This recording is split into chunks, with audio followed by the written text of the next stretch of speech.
Hello everyone. Today we'll be driving a 2000 white TJ about 20 to 30 miles away from where we're at right now. And we're gonna be dropping it off at the customer's house. So that's the TJ right there. This has been a long series of videos, so I hope you're ready for this last part. Hopefully it is the last part. I am documenting this drive to Mount Pleasant from North Charleston to make sure that this vehicle drives properly and doesn't have any quirks or any hiccups while on the way to the customer's house. And we'll talk more about all that as we hit the road here on the highways. But this is a 2000 TJ with 113,000 miles. I've advertised it online for the past year. Literally over 12 months I've been advertising this Jeep for $79.90. It finally sold, and some of y'all know the story if you watched the previous video, but we'll talk about it all again for some of y'all that haven't watched it and explain everything that went down in this entire situation of selling this Jeep. It's an incredible story, and yeah, I hope you're ready.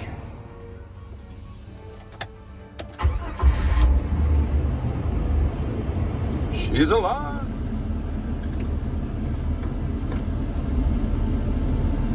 All right, everybody, so I sold this Jeep about 3 weeks ago, and as you can see, I'm in it today. Usually with a Jeep that I sell, I'm not usually driving it to a customer's house 3 weeks later. But this story, it's definitely a little tale. So anyways, this Jeep I've been trying to sell for quite some time, as I spoke about earlier. And hold on a minute. This whole purpose of this video is to test out this Jeep, and the brakes were really seeming to have a little bit of a time trying to stop just now. Hold on a minute.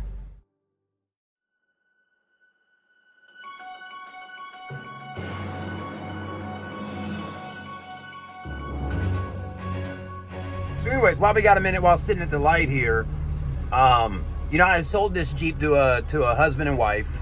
And they bought it, got down the road, it started overheating, it broke down, we had it towed, and then the customers came back and demanded a refund. We gave it to them, okay?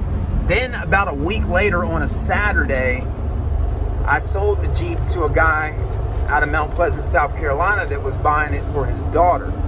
Now technically the car was behind the back fence, and I figured that, you know, hey,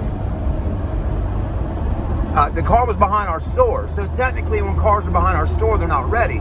But the guy was looking for something around this price range, and I knew we had it back there. So I went and talked to the technician and said, hey, is this done yet or ready? He said, yeah, I believe it is. I think we fixed it.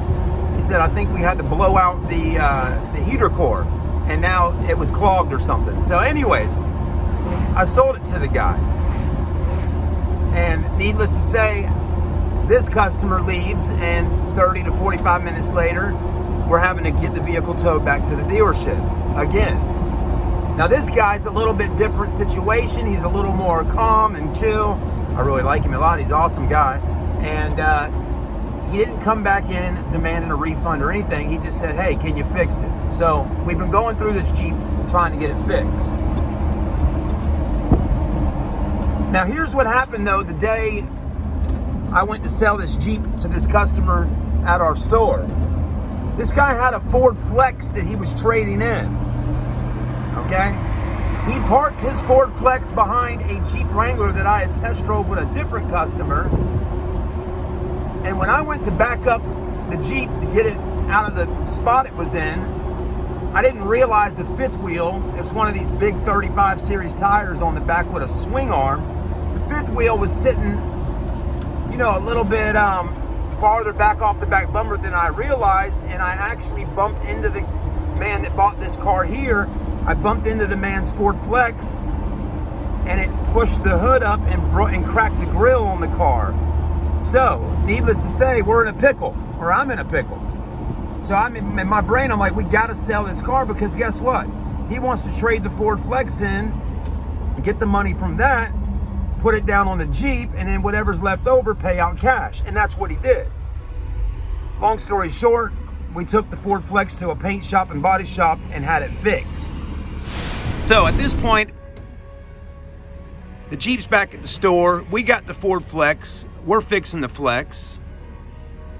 And we're fixing the overheating problem with the Jeep. We're putting a new water pump in. We're putting in, you know, a new radiator, a new heater core. We did all that to this little Jeep. And we got it fixed. No more overheating. And as you can see right now, the temperature is doing pretty good. It's right where it needs to be at the halfway mark at 210. So we call our customer and he comes back with his wife and he picks this little Jeep up and he drives it. Well, guess what happens? About an hour or so later, he calls us and says the brakes are not stopping. It's all messed up. The brakes are basically screwed. Now this Jeep does have a fair amount of rust underneath it. And I filmed a video showing all that rust underneath this Jeep. It's probably the only Jeep on our lot that really had a lot of rust. And anyways, we've had this Jeep for quite a while before selling it. But anyways, who knows where all the rust came from, but it has rust. And I think the rust had started to affect the brake lines and the braking system. So, what do? We put a new master cylinder on, we fixed the brakes for the guy. Boom, brakes are good. Yay! Come pick your car up.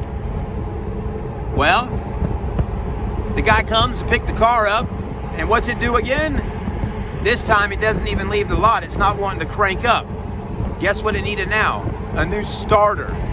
So, we replaced the starter on this Jeep. So, long story short, once again, we have replaced pretty much all the major components of this 2000 TJ. We put a lot of money into it, making it right. So I'm driving it to the man's house today myself to make sure it drives properly, and so him and his wife don't have to come all the way back over to pick it up. And that's why I'm filming the video, because I want to make sure this Jeep's doing what it's supposed to do on the ride back to the home. So that's what we're doing. So stay with me and we'll keep filming throughout this little trip today. So far, guys, the Jeep's driving great. I'm on the interstate going about 55. You know, I will tell you, if you're out there shopping for a Jeep Wrangler and you want a two-door, and maybe you want something a little bit older because you kind of got a budget going on price, you definitely need to find yourself a 4.0 liter Jeep Wrangler. Because a 2.5 going over big bridges and stuff is just not enough power. So find a 4.0 liter. It's a great engine, especially after you replace everything like we've done. And this is actually a nice little Jeep. I mean, I love the look of it. It's got that nice look. It's clean. You know, the AC blows cold and all that. And you know, you always want to make sure that you look over everything with a vehicle. And with Jeeps, you want to put them on a lift and look under them and all that. Because a dealer can have the car looking fabulous, but after leaving the dealership, a lot of the times stuff will happen because they buy them at auctions, they put them on their lot, and they only maybe test drive them and stuff like that. You really need to get inside of a car and drive it for a good 45 minutes or so to really figure out exactly what's going on. Let that engine build up some compression and get hot. Let the brakes get hot. All that kind of stuff is so important to knowing exactly what's going to happen with your Jeep. Now, thankfully, customers that come to Rodgers Enterprises and Rodgers Wranglers to buy Jeeps, we're usually taking care of them if something happens after the fact, like we're doing with this guy. But if you go out there, and I know a lot of y'all watching may not even live here in Charleston, if you're going out there shopping for Jeeps, you need to find out from the dealer, what warranty do you have? You know, do you fix things if things go bad after I buy the vehicle? You know, what do y'all do for your customers to help them when things happen? Because Jeeps are not like Hondas. They're not like Toyotas. Things do go wrong. People drive them off-road. People have fun in them. They're like toys. So anyways, of course you got to pay to play to have a fun little vehicle. But as you can see right now, we're hauling butt up this huge bridge here, and this 4.0 is getting the job done. So I definitely suggest you find a 4.0 liter, unless you live by the beach and you're just cruising around right in that area. I mean, we are literally hiking it up over this beautiful big bridge, going over the Cooper River towards Mount Pleasant, Daniel Island, South Carolina. All right, so far so good. Put a little gas in her. Good to go. Almost to the customer's house. Again, so far driving great. No leaks going on, nothing like that. Just a clean little TJ that's ready for their new owner. Wow, it's going to be such a nice vehicle for them. I'm glad everything's working out great.